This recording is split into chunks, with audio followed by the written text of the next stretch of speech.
Welcome to Midcentury Living, your weekly nostalgia podcast about the best of technology and culture from the mid-20th century.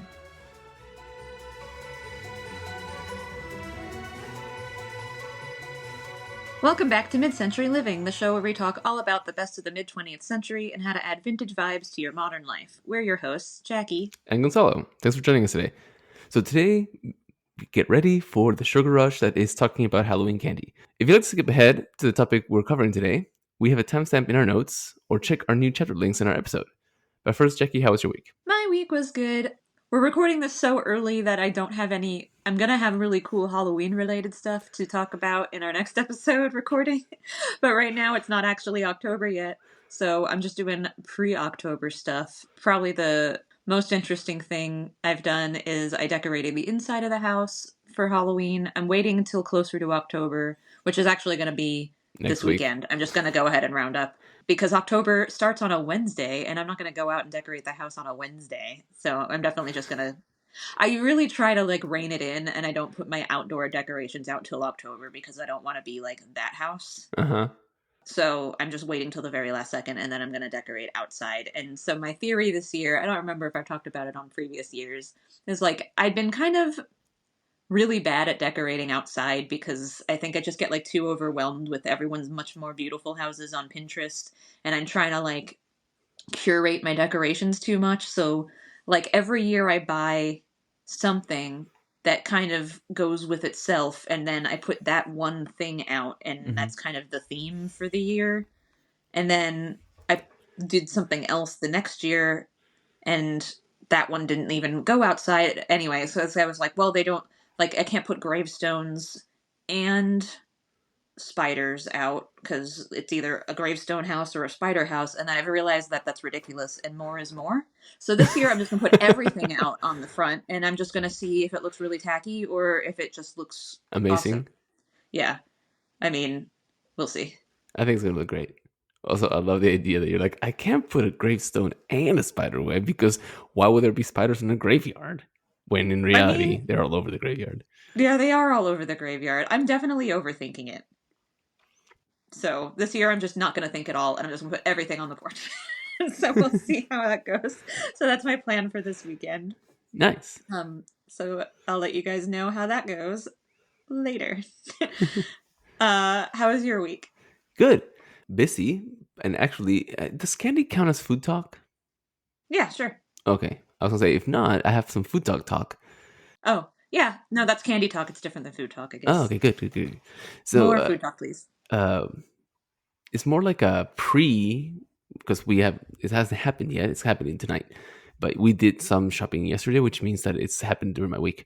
But we're having some friends over for dinner, and we are doing, because we've been watching a lot of cooking shows, and we watched the HBO series Julia and some other Julia Child inspired competitions and stuff. Anyway, we've been on a French cuisine kick. So today's menu is fully French, and yes, the appetizer is a French baked brie with some charcuterie, and yes, it's got Italian salami. I was gonna say, did you get French meats? Or... No, I couldn't get French meats, but there is blue cheese and brie, and then we have a poulet fricassé, which is chicken in a white wine sauce, and pomme saligotte, which is delicious way of making mashed potatoes. The one from your cruise. Yes. And obviously French baguette to go along with this. And then for dessert is mousse au chocolat. And we have a burgundy, and then two white wines, which are, I can't think of the word. It's a French grape from the Loire Valley. But it's very, very Frenchy. I mean, that sounds great. Yeah. Nothing mid-century out of it. But unless you consider the fact that it's inspired by Julia Child. Yeah. Which was mid-century. So, yes. There you go. Yes, she was. There's my connection. I love that. Yeah. That's great. That sounds like the most fun. Yeah. I love themed dinners. Yeah. My wife made little menus, and we had them printed. Cute. We've never had this many people over. I was kind of nervous and excited, but... How many people? 12. Whoa, geez. Yeah. Well, including us too. So 10. Anyway, I think we've gone off the rails enough. Yes, so let's get back to business and talk about children's food. Yes. Food. Candy talk. I like that. Yes, candy talk. So today, everyone, we're talking about Halloween candy. Gonzalo, what's your favorite Halloween candy? All of them. All the candy? All the candy. Chocolate. What was your favorite as a kid? Snickers. Yeah. Yeah, which is hilarious because I used to not like Milky Ways at all, and now they're like, you know what? I was wrong. They're pretty good. So anything chocolate. Although you'll find Yeah. out none of the chocolate stuff. Oh no, there is chocolate. Never mind. We can edit that out. Yeah, I always preferred chocolate instead of fruity candy. I don't remember what my favorite was as a kid, though it might have just been normal Reese's because I don't think they had the pumpkins back then. But the Reese's pumpkins are my favorite. Actually, the Reese's Ghosts are even better because they like they're white chocolate with peanut butter, Mm. and it's like a flavor combination you wouldn't think of. But when it's shaped like a ghost, you're like, yeah, I'll try that, and it's like really good together. It's awesome. So if you haven't had a Reese's Ghost this year, highly recommend. Because they're shaped like ghosts. Yes. Like, I wouldn't just buy white chocolate Reese's cups, but like white chocolate ghosts. It's that meme. What's that meme with the girl with her face where she's like, and then she's The like, kombucha girl. Yeah. Yeah, I love that meme. I love that whole That. video. I can watch a video on repeat.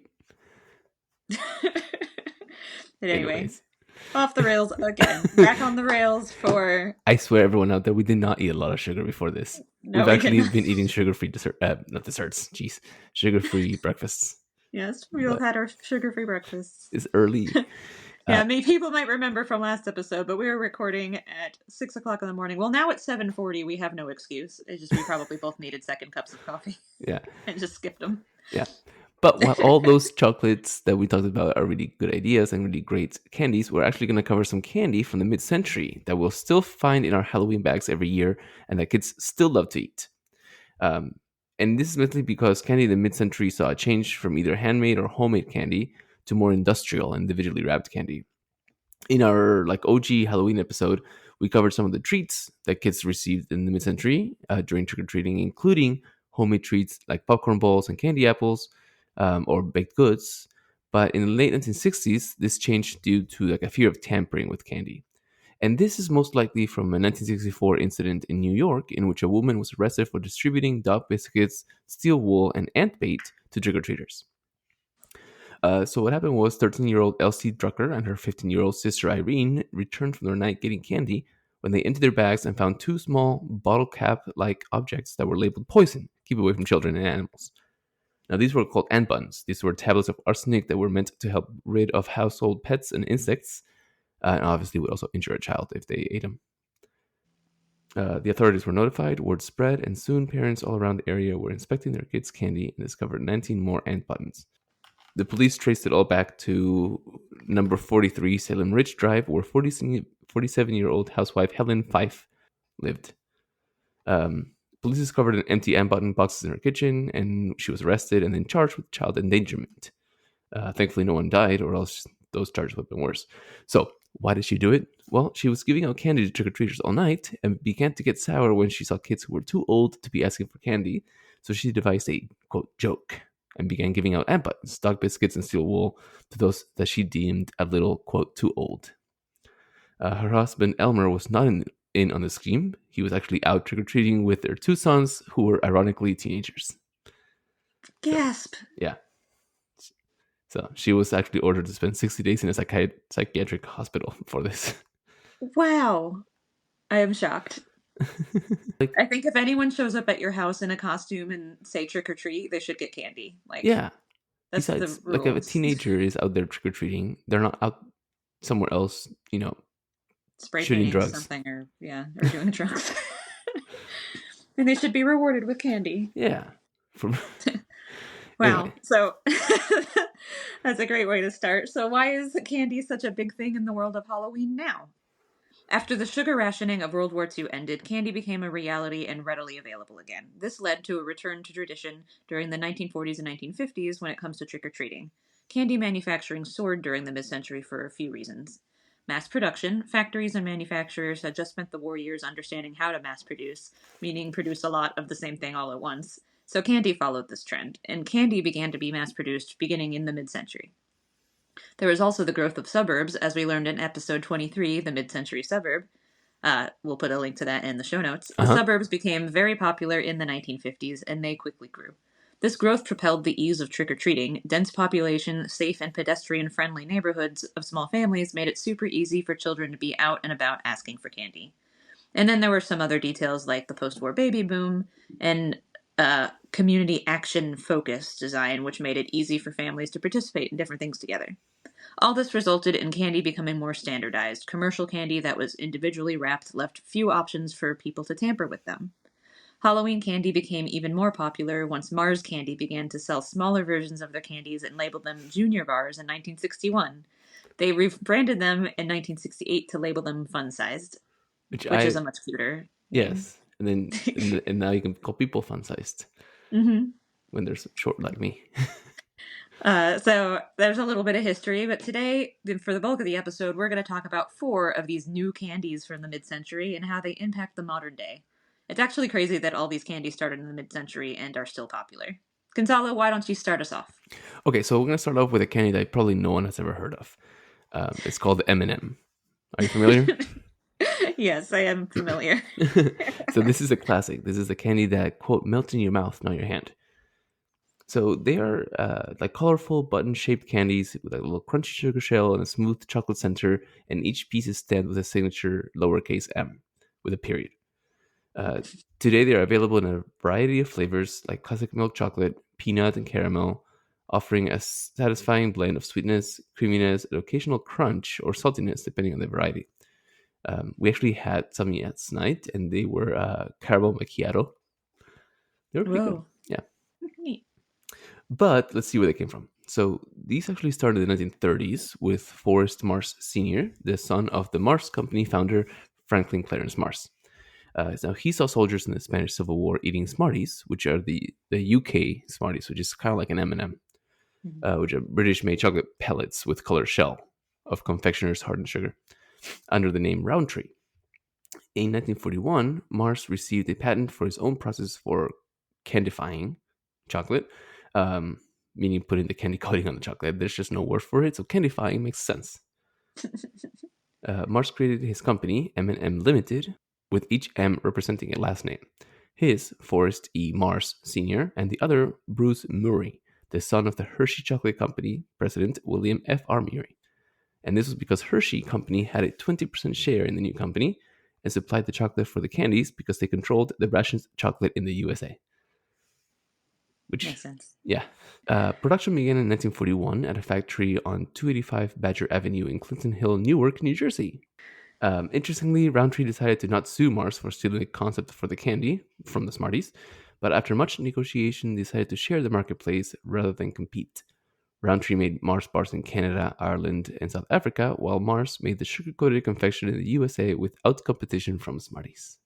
That's why we don't have Smarties here unless you go to World Market. Yep. That's a shame. Okay. Yeah. So the company's first customer was actually the U.S. Army. And that's because they saw this invention as a way for soldiers to carry chocolate in warmer climates without it melting. During World War II, the chocolate candies were sold exclusively to the military, resulting in an increased production and the company growing. And as a company, I love that. That's hysterical. Yeah.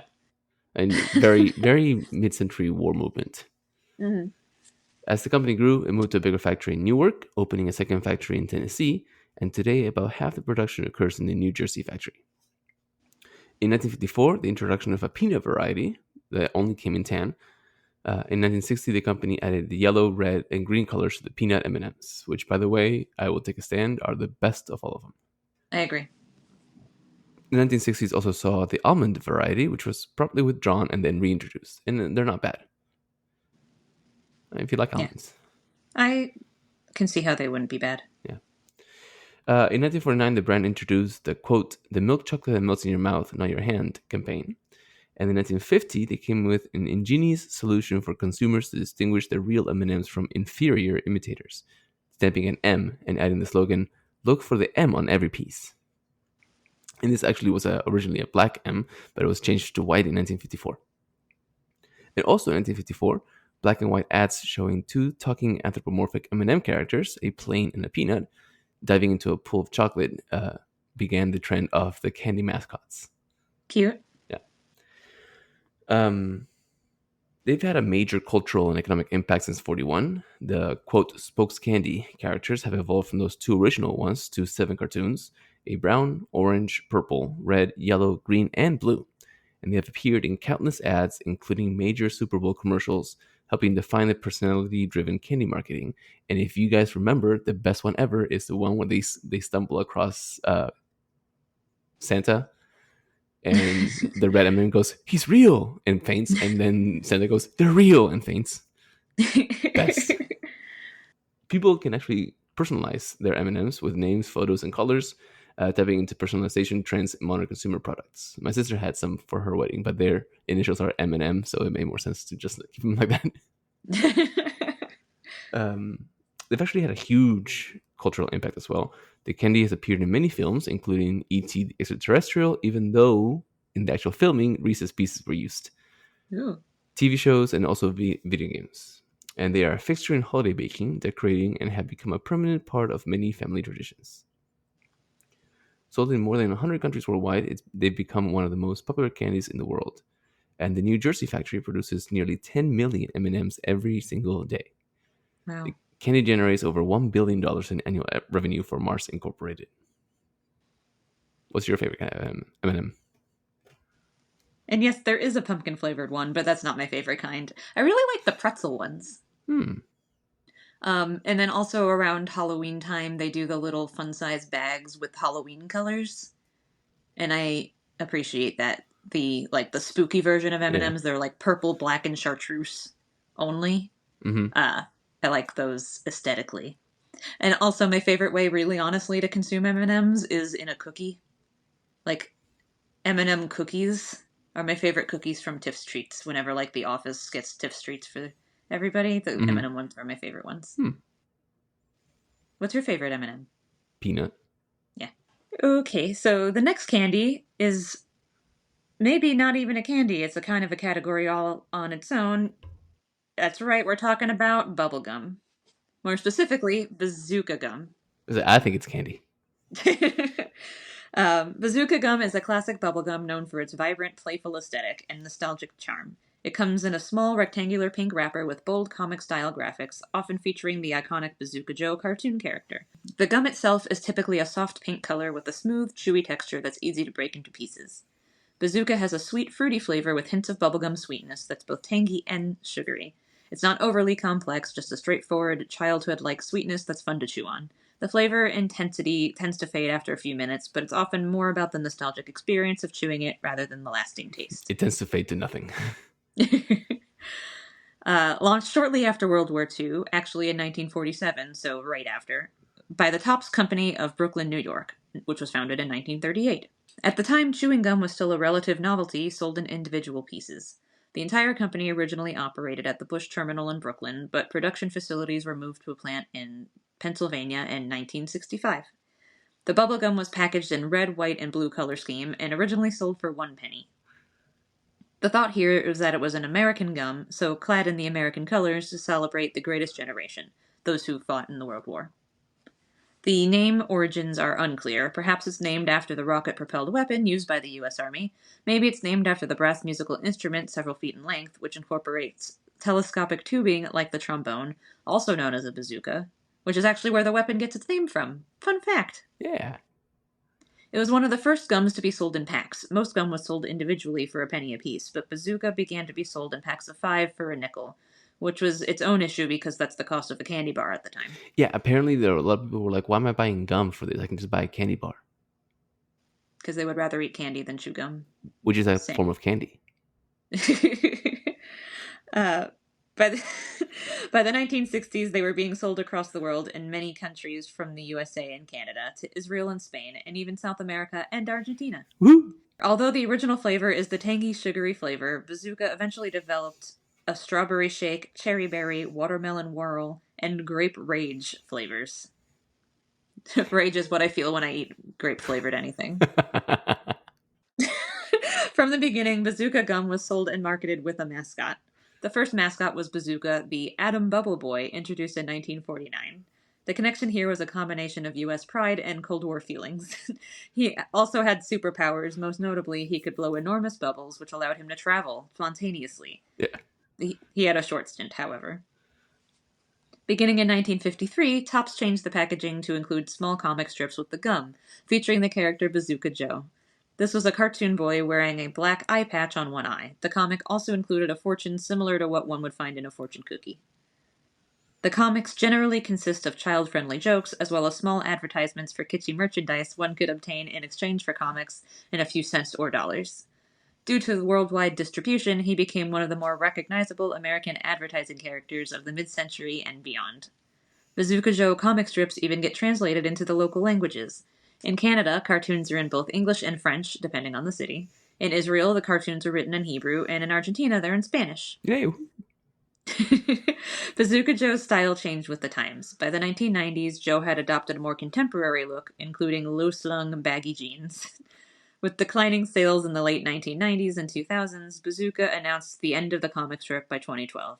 The new wrapper would include brain teasers, instructions, and codes that could be used to unlock videos and video games. However, by 2019, the comic had been restored. There are over 1,535 different Bazooka Joe comic strip wrappers to collect, which would take a long time to do. Yeah, a lot of gum. Bazooka Joe was not the only marketing strategy employed by the Topps Company over the last 75 years. Starting in 1950, the company decided to try to increase gum sales by packaging them together with trading cards featuring Western character Hopalong Cassidy, a character played by William Boyd. He was a famous TV personality. Next, Topps began to introduce trading cards for sports, eventually becoming a huge manufacturer of sports trading cards and getting into a monopoly. But that's probably something for another episode. Yeah. Bazooka Gum has leaned into nostalgia even more, partnering with retro brands or media to appeal to older generations who grew up with it. The 2019 announcement said that each pack will consist of 6 pieces of bubblegum, and collectors will have a chance to collect 48 of the most popular comics from the 1970s and 1980s. Which brings us to the impact on today. Bazooka Gum has long been a nostalgic brand, known for its bubble-blowing capabilities and comic strip wrapping. As of the 2020s, it has a loyal fan base, but also faced challenges to changes in consumer preferences and the increasing demand for healthier, more eco-friendly products. Bazooka inspired a whole company of candy known as Bazooka Candy Brands, circa 2009. Adding candies like Ring Pop, yes, the biggest seller, and Push Pop. Bazooka is actually one of the company's smaller brands. The company has also done a lot with licensing. Its logo, characters, and colors have been used in many marketing and merchandising brands. Bazooka Joe is featured on t-shirt designs, baseball caps, and accessories, including golf club covers. Nostalgia plays a huge part in the brand, from inspiring different brands to increasing sales when they seem to be going down. So, Gonzalo, what are your thoughts on Bazooka Gum? Well, firstly, I love that you were really excited about the ring pop. Sorry, the 90s came through me, and I was just so excited to think about ring pops again. I have had Bazooka Gum. In Argentina, we have Bazooka Gum. And I remember eating like a version of it. It was not the standard, I guess not the standard tangy one, but they had these Bazooka Gums in Argentina that were like little quarter-sized things, like round.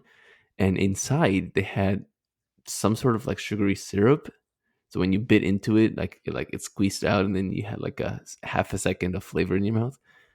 Cool. So that's what I remember. Have Yeah, you had I this really candy? liked Bazooka Gum as a kid, which was in the 90s. There were many child-geared gum brands to choose from. Mm-hmm. Remember And the I ones really that were do like think the Band-Aids? comic.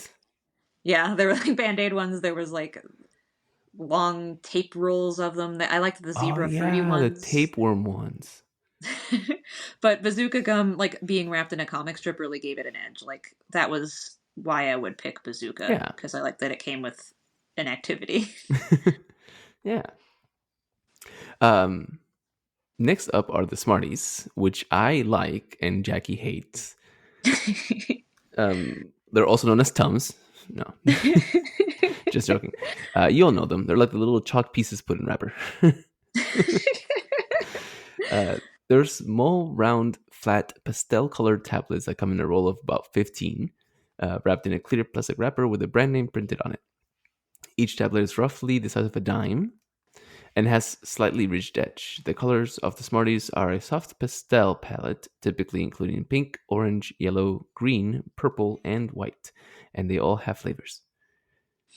Each piece is smooth but chalky, with no visible logos or markings on the candy. When you open the roll, you get a little whiff of sweet, fruity scent that's not overpowering, which is very true. It just smells like sugar. Mm-hmm. Uh, they are a bioconcave disc in shape, which is it's like a little cylinder where both sides kind of go into it. That's bioconcave. They come in combinations of colors within the wrapped rolls, and each color's flavor is different. Like I said, white is orange cream, yellow is pineapple, pink is cherry, green is strawberry, purple is grape, and orange is orange. They are also peanut-free, gluten-free, fat-free, and dairy-free, meaning that all the Smarties candies are free of animal products and are therefore vegan. Oh, neat. Yeah.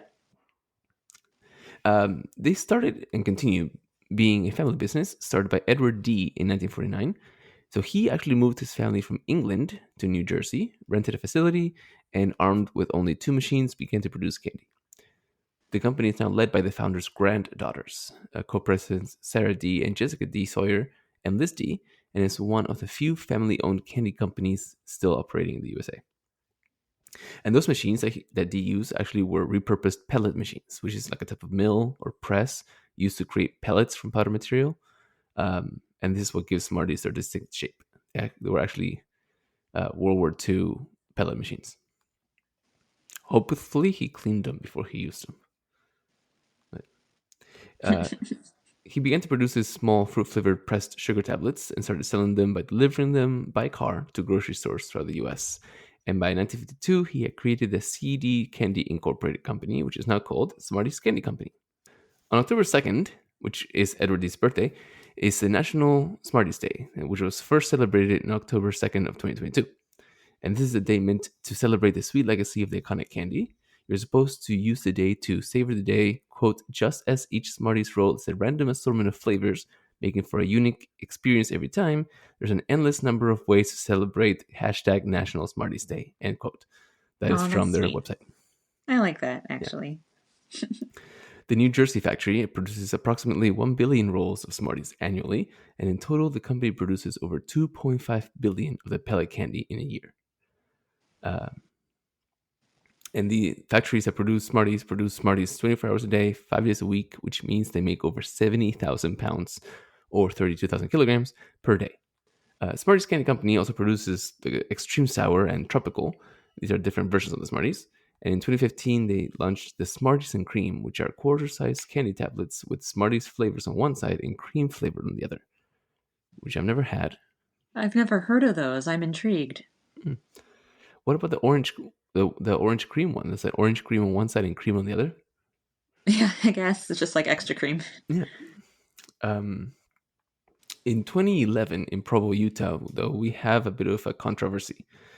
This one's because there were reports that students had started to crush the Smarties into powder and inhaling them, mimicking a form of drug consumption, following a YouTube trend. A similar trend at the same time of, quote, smoking the Smarties, meaning taking in the dust orally and blowing it out, resembling cigarette smoke, happened as well. I know. Kids be crazy. Smarties are often also used as classroom rewards. Teachers often use Smarties as a non-messy, affordable reward for kids, and the fact that they're peanut-free is important as well. They become symbolic in schools, especially during the 90s and early 2000s, for encouraging participation or good behavior. And they're also seen in a pun-based setting because many educators and parents use Smarties to make fun puns, like, quote, be a Smartie, and then motivating kids by throwing the candy at them. Obviously, they're also nostalgic, especially among millennials. I'm assuming for you is nay, but yay or nay? I don't even think I liked them as a kid, but I honestly just don't like fruity candy in general. I would always rather have chocolate. I will eat these in either one of two ways. Either I open the package and I separate them by color and eat them separate, or I open the package and just go bulk. I said that I didn't really like fruity candy in general, but I do remember enjoying this next candy as a child. So now it's time to talk about pixie sticks. I can't think of any clever transition other than these are fruit and they're awesome. Pixie sticks are long, thin straws filled with loose, colorful powdered candy. The straws are made of paper or plastic and come in bright colors that match their fruity flavors, like grape, which is purple, cherry, red, orange, blue raspberry, blue. Inside the powder is fine and sugary with a sharp tang. When eaten, it dissolves instantly on the tongue, delivering an intense burst of sweetness followed by a sour kick. The flavors are strong, artificial, and designed for a quick, fun sugar rush rather than a subtle candy experience. And that is why I liked them, because it was basically the closest I could get to just like pouring sugar in my mouth, True. like from the pantry. Like for some reason, it was okay to eat pixie sticks, but not okay to just like eat the sugar. But there are other flavors like Grape Escape, Maui Slap, or Punch, which is just blue raspberry again, orange, cherry, strawberry, cucumber, watermelon, mango, lime, pineapple monkey, and tangerine twist. Pixie sticks, as we know them, actually are based on something earlier from the 30s and 40s, depending on your source. These origins are actually out of a fizzy drink known as Fruitola, created in part by a guy named J. Fish Smith. The original intention was that the powder be mixed into water to make a fun Kool-Aid-esque drink. But Smith quickly discovered that kids were taking the powder directly from its package without mixing it with water and eating the sweet and sour powder. Smith began to include a spoon with his powder and renamed it to Fruzola for some reason. Yeah, there's no explanation as to why he renamed it or why he changed the T to a Z. He just did. In 1952, his son, Menlo F. Smith, founded the Fruzola Company of St. Louis, which later became Sunline Inc. This company was created to manufacture and distribute the powder as a candy. The formula was reformatted, and Smith relabeled the candy as Lickimade. No one... Instead of lemonade. Yeah, okay. That's probably the worst pun in this episode, I hope. In 1959, the product was packaged in colored striped straws and introduced as Pixie Sticks. Much better. Yes. Inspiration for other candy. So Lickimade was modified with a multi-compartment package containing 2 flavors and a candy stick used to dip the candy. Yeah! Sorry, She read ahead. I remember Fun Dip. I didn't know they were related. So not only are they related, but if you get a Fun Dip package, it actually says in very tiny letters on the top, Lickimade. Wow. Yeah, that makes me okay. Should I redo that or No, should I that's leave fine. that like Just that leave it fun like that. reveal? Sorry. Now I'm off track. I loved Fun Dip. And again, just because it was because the candy stick was good, the powder was good. It was just like 2 good things. You're dipping candy into sugar. You're dipping candy into sugar. It was just the best. Unfortunately, there was also a snorting controversy with this candy, probably related to the same YouTube trend that Smarties suffered from. In 2011, Pixie Sticks was one of the candies considered a health threat and was banned out of concern that children could use the candy to learn the habit of using illicit drugs. Inhaling the powdery candy could also increase the risk of upper sinus and upper respiratory system infections. Kids be stupid. Ugh. Yeah, kids are dumb. In media, the most famous use of Pixie Sticks is probably Alison Reynolds' sandwich in The Breakfast Club. Yes. Actor Ali Sheedy allegedly invented and improvised the scene in which she adds a Pixie Stick and Captain Crunch to her sandwich when the Saturday detention students have their lunch break in the famous movie. According to Sheedy, the idea behind the unusual sandwich was to add a detail that would also reflect Alison's eccentric character and her inner turmoil. The loud crunch of the cereal was meant to be an angry sound, representing Alison's state of mind. I love that. Going back in time a little before The Breakfast Club, in 1974 we have one of the most infamous cases of candy tampering, and one of the cases that usually gets quoted as, "This isn't just an urban legend." In the story, Father Robert Clark O'Brien of Southwest Houston was out trick-or-treating with his children when they passed a house. The kids wanted to skip it, but O'Brien said the house owner had given him some Pixie Sticks, which had been visually tampered with, the tops having been stapled closed. He encouraged his kids to try the candy when they got home, which rapidly made his kids sick and caused their death. This led to a scare in the neighborhood, with people scared that this was actually a thing that someone had done maliciously to random kids. But O'Brien had purchased $30,000 of life insurance on the kids the month before, as well as potassium cyanide earlier that morning. Once police discovered these purchases, and after no poison candy was found anywhere except at his kids' bags, O'Brien was arrested and charged with capital murder. O'Brien hired Marvin Teague, a legendary criminal defense attorney, but this helped him very little. After 46 minutes of deliberation, he was found guilty of murder and was ordered to be executed. He was eventually executed on March 31st, 1984. Yikes. The night of the execution, some people stood outside the penitentiary and shouted "trick or treat." Yike, the dark. Yeah. Dark. But yeah, I do remember hearing that the poison candy thing was started as like an isolated incident and it wasn't a widespread thing. But I think it was too late at that point because now people have the idea of poison candy in their heads. And this ruined it for everybody. Yep. Yikes. Anyway, any final thoughts on Pixie Sticks or any of the candy that we talked about this episode? My only thought process is trying to figure out when this weekend I have time to go to the store and buy candy. Honestly, I've started for handing out candy on Halloween. I only buy candy that I would myself eat just in case I have any leftovers. So the kids in my neighborhood get good candy. And when I say good candy, I mean, of course, Reese's Ghosts. I always have candy like during this time of the year in my classroom to give to students. But every year they've increased their prices and now it's prohibitively expensive. Like I'm not spending $25 on a bag of candy that's going to be gone in one day. No, I think it's worth it. The spirit of the holiday flows through me and I just spend a lot of money on candy. So that kind of brings us to what would typically be our etiquette segment. But for our October spooky episodes, instead of including etiquette at the end of each episode, we would like to recommend a bit of spooky media to get you into the holiday spirit. Jackie, what's your recommendation for us today? So today, I would like to recommend everyone go to Disney Plus and watch Trick or Treat, which is a cartoon short from 1952. It is 9 minutes long and it is adorable. The little summary on the menu says, Donald plays a trick on his nephews instead of giving them candy on Halloween, but a witch helps them out. It's really cute. Like, they do trick or treat and he tricks them instead of treating them, and then this like witch who's just like happens to be flying through town helps them get revenge / get some candy. But anyway, it's really cute. I highly recommend it, and it also has a really great song. So this is the kind of spooky media I like, where it's not actually scary at all. So do recommend. Perfect. Well, ding dong. Open the door. Yes. Hey, trick or treat. We've reached the end of our episode. Thank you all for listening today. If you've enjoyed today's episode, please subscribe to the show and tell a friend.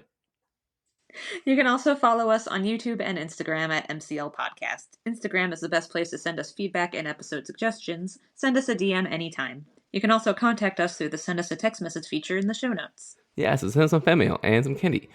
Thanks for listening, guys, and we'll talk to you again next week. Bye!